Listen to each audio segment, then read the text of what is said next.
Okay, we are going to talk for a minute about some discourse that was on Twitter. Um, it is very frustrating. Um, and yeah, it is essentially. Let's go ahead and swap over. We can see. Okay, so this was the tweet that I saw from Dreamleaf. Once again, Dreamleaf being the reason why we have these videos. Um,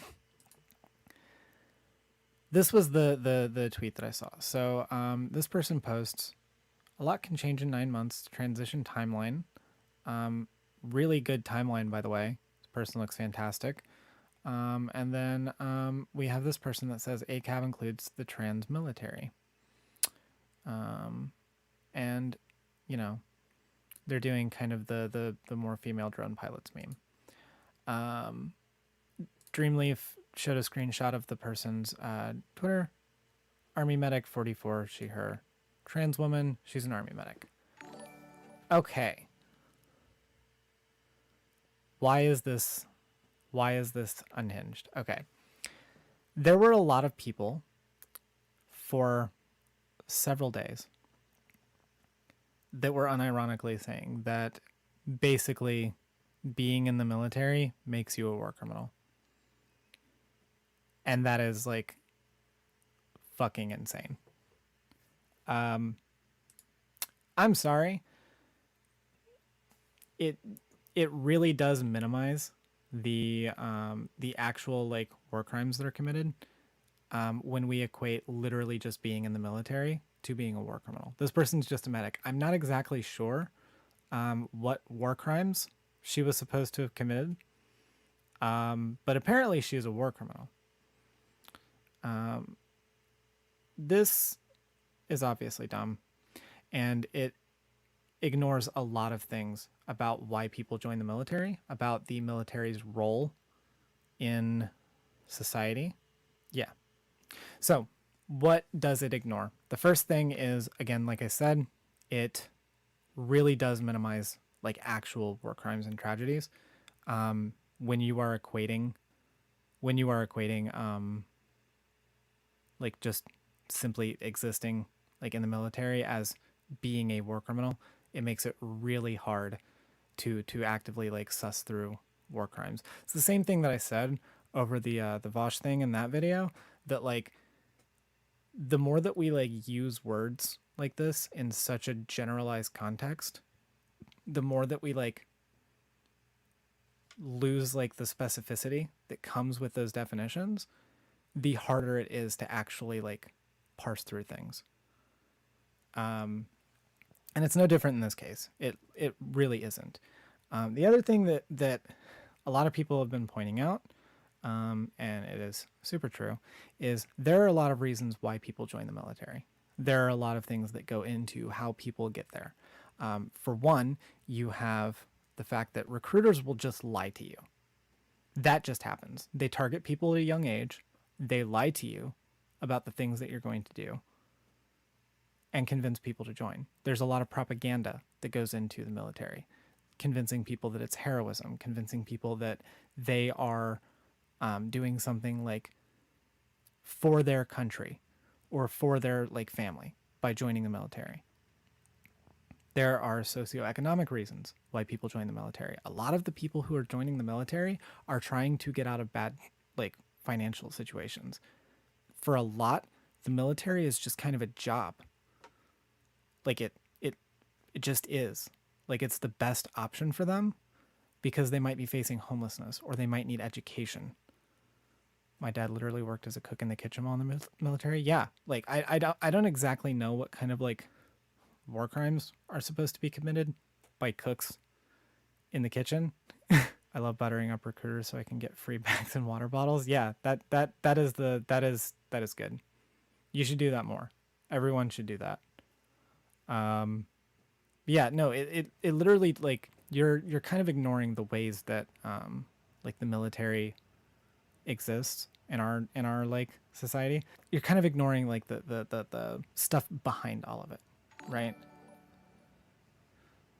Thank you. Oh my god. Asserting my dominance over the last tipper. Thank you for that, Spiral. I had a recruiter tell me that because I speak Russian, I could get placement in Intel or some shit. And in reality, what would happen is after a couple of years of bureaucracy, you might get a small stipend. Yep. That is a thing that happens. Out of everyone you can shit on the military, imagine shitting on a medic. Like, oh my god, they're literally saving lives. Yeah, and there's I want to be like clear. There's something that I'm going to share in a minute that I specifically looked for when I saw this discourse going on, because I think it's going to it, for one, it's funny, and for two, it kind of gets at the point a lot better than I will ever.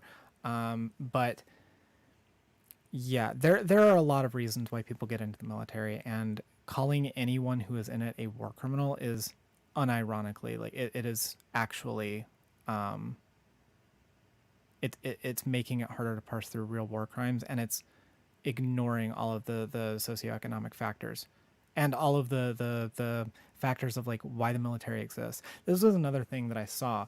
Like, notice in the tweet, like in the original one, the tweet was ACAB includes the trans military, and I think there is a bit of a issue with that, with conflating that kind of concept, because the comparison there is to cops, but I don't think that the military exists in the same way that the police do.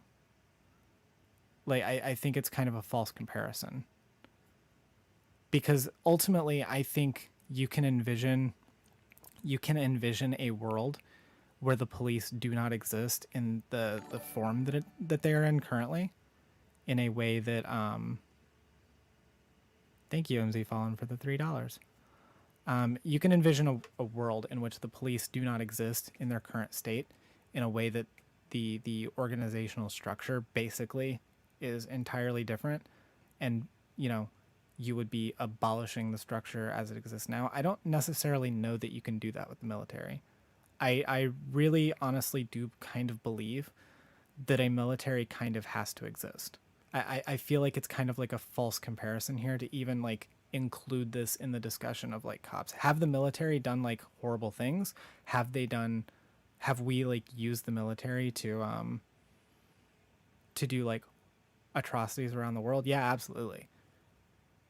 But that isn't a statement against the military as a structure. Unfortunately, even in the like utopian like idea of societies that it could exist, like, you do kind of need some like structure of a military in order to prevent other like areas from just taking you over.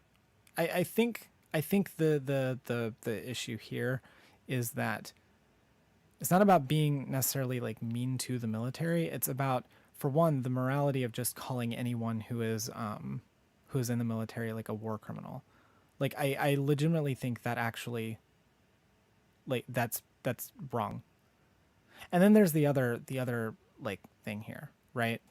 The other thing that we haven't talked about, which is the optics of doing so. Unfortunately, whether you like it or not, the military is very popular in America. It is very popular to support the troops. And there are some good and some bad reasons for that. There are obviously like people who support the troops because of nationalist reasons. But it is conceivable to support the troops not for nationalist reasons, but for like the reasons that I've listed before, that military is kind of a necessary evil. And this kind of shit makes us look bad.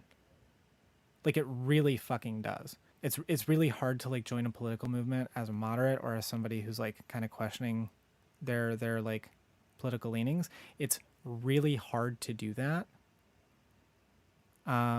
if the people that are trying to get you to come to their side are literally like calling the entire like military like war criminals.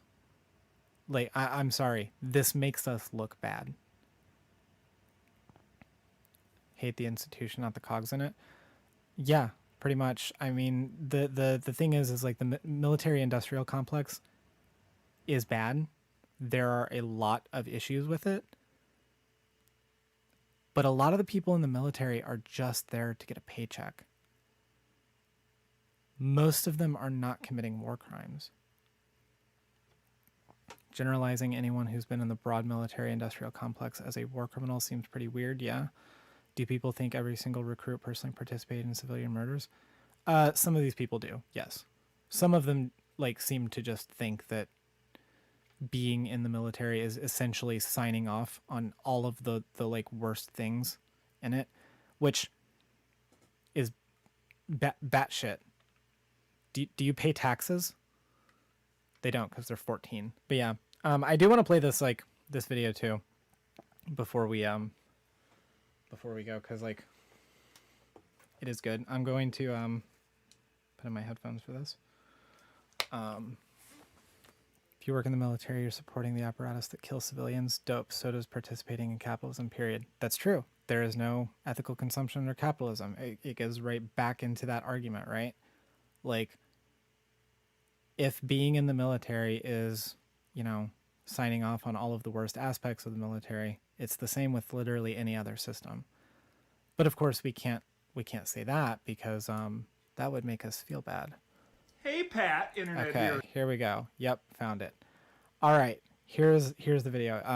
If you don't know who Pat Lawler is, he's a comedian. I have followed him on TikTok for a while. He was on Twitter too. But he was a... Wait, is it he?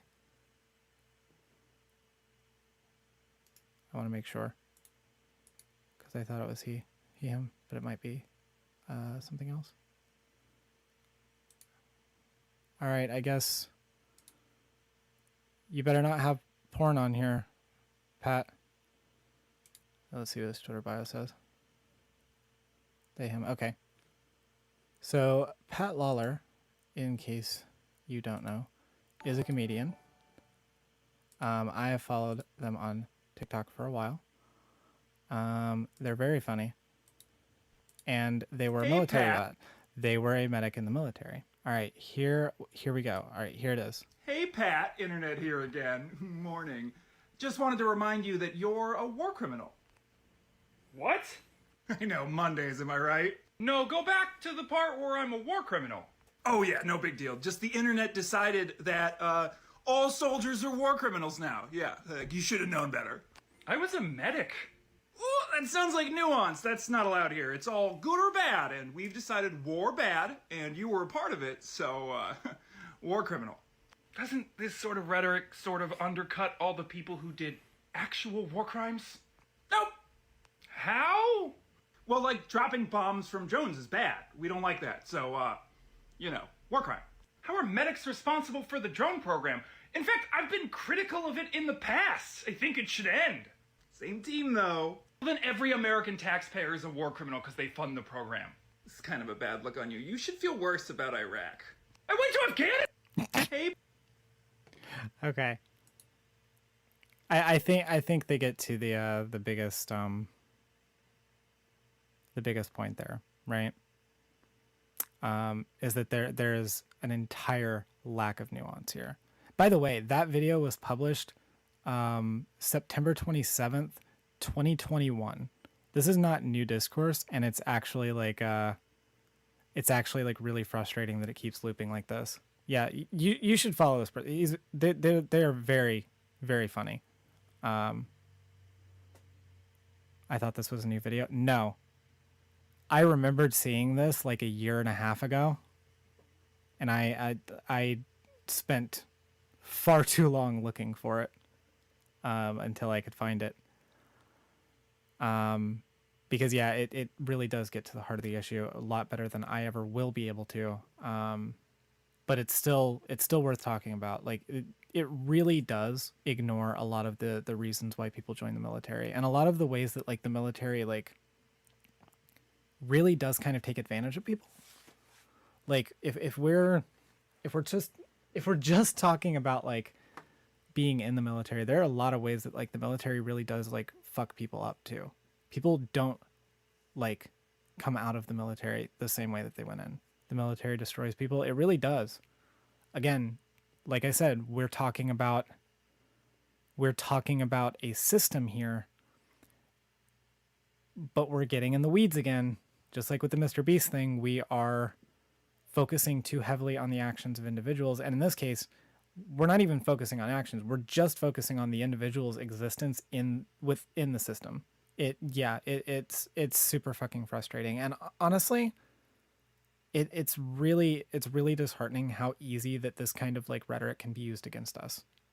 Like when we are trying to advocate and when we are trying to bring people over to our sides, this kind of shit is the thing that the right is going to point to sway people. And it really does make it harder for us to advocate. I think it's also a note of someone posting a trans timeline, feeling good about something, and then these people dogpile and bully them.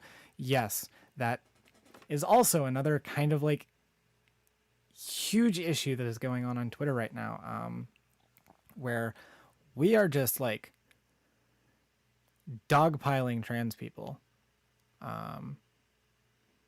And it really fucking sucks. But that is a different discussion that I am not going to get into.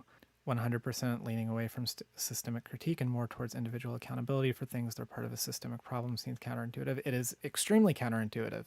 The issue is, once again, this person here at Crazy Kitty Mom, Kirsten. What exactly is Kirsten supposed to do about the military-industrial complex? I'll show them again. Again, fantastic timeline, by the way. I really have to say, what is this person supposed to do about the military-industrial complex? Exactly what are they supposed to change? They're not. They can't. It's an impossible standard. And it again distracts from the overall problem. There are issues with the military-industrial complex, for sure. But we're not going to solve them by dogpiling a trans woman who just posted a transition timeline. They're supposed to do better. Yeah, do better. Do better, Kirsten, at fixing the military-industrial complex. I hate this. Yeah, so anyway, the point that I'm making here is, for one, it's just like terrible that we've like dogpiled this like person just for posting their like timeline. I already know. I already get like my own amount of like harassment and stuff online. I can't imagine what like this must feel. Like you're literally just posting your transition timeline and then a bunch of people just start shitting on you. Wow, you're in the military and you didn't personally stop the president from ordering the drone strikes? Yeah. Yeah, no, I can't believe that this 44-year-old trans medic didn't personally stop probably Barack Obama or Donald Trump from ordering drone strikes. But yeah, this whole thing is stupid. Like, and it really is like an optical failure on our part. We can do better with this. There is no reason why we can't acknowledge like the fault within the military, acknowledge the problems within it, and still be like respectful to and in support of the troops. Because there are a lot of ways that the troops are fucked over in our society. But if I don't shit on them, how will people be able to tell I'm morally superior? True. Yeah. I really don't have a hell of a lot more to say on this. It's really fucking frustrating how much we are ceding points to the right by just literally giving them easy things to hit us with. And we're doing it in like the most destructive way possible, both to the trans community and to like a vulnerable part of our population, that being veterans. Veterans are a vulnerable part of our population, by the way. So yeah, that's about all I got. We can kind of stop this here. And like I said, I would definitely follow Pat Lawler. They've got like a lot of really good, interesting takes on the military, and their like experiences there. They've talked a lot about being a medic in the military and like what kind of things that entailed and stuff. So I would highly recommend following them. But yeah, that's about all I got. People remind me of the people who bullied me in school. They want to bully people and look for reasons to justify bullying someone to themselves. Yeah, that pretty much is the case. That pretty much is the case with most of this. It is finding people to bully and then justifying it by looking for any small reason. Twitter is full of bullies. True. All right. I think I'm good on this. So with that being said, I'll see you next time.